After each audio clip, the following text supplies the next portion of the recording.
3 3/4 inches is the optimal length for harvesting. The hairs are defined and able to be mounted. A mustache can say a lot about a person, but now in this post-human world, it says the most about a robot.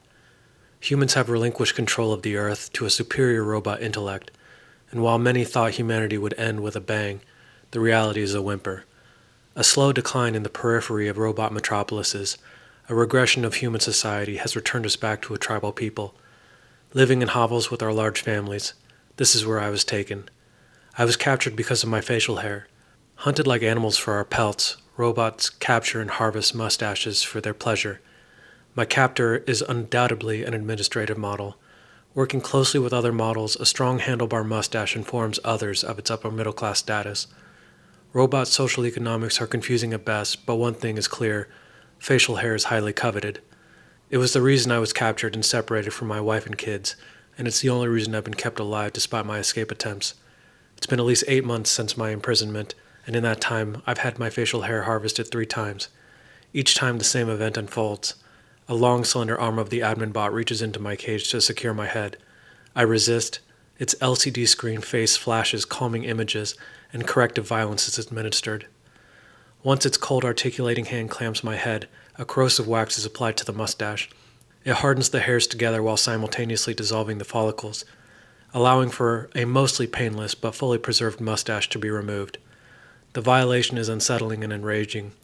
Thoughts of returning to my children are the only reason I don't rip out and destroy my facial hair. I don't want the robot to think it logical to dispose of me, and I'm determined to escape. Past attempts have included trying to damage the cage, but it was discovered before any real progress was made.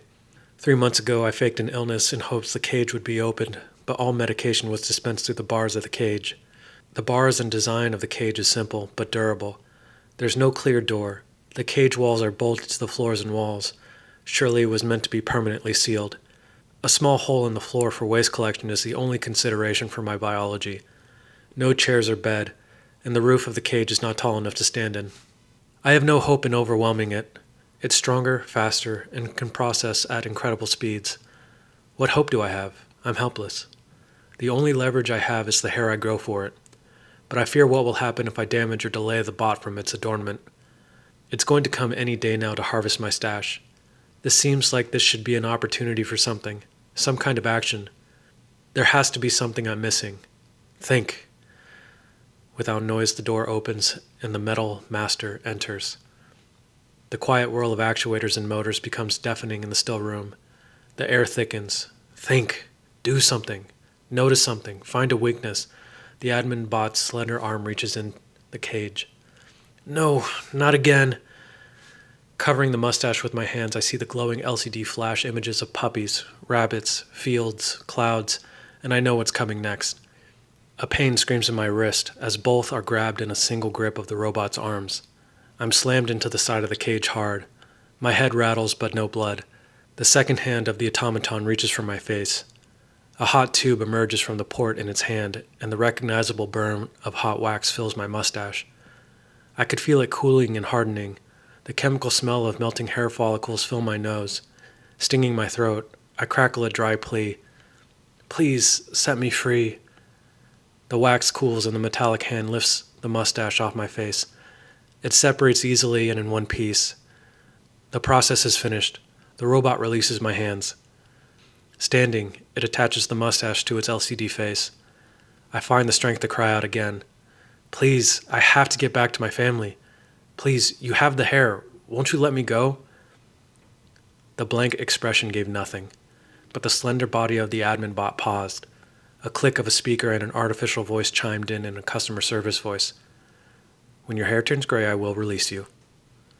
The voice snaps off, and the robot turns and swiftly leaves the room wearing its new treasure. When my hair turns gray? Who knows when that's going to happen? Could be another 20 years.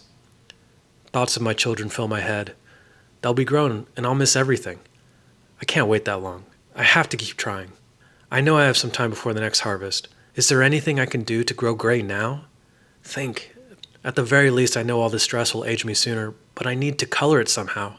But I don't have anything. But now at least there's a thread of hope. I will figure it out. I have to. But now I have to enjoy the only upside to this captivity. It feels wrong enjoying it, but it's all I have. I don't know what's in that mustache wax, but whatever it is, it leaves my upper lip silky smooth. A silver lining, I guess.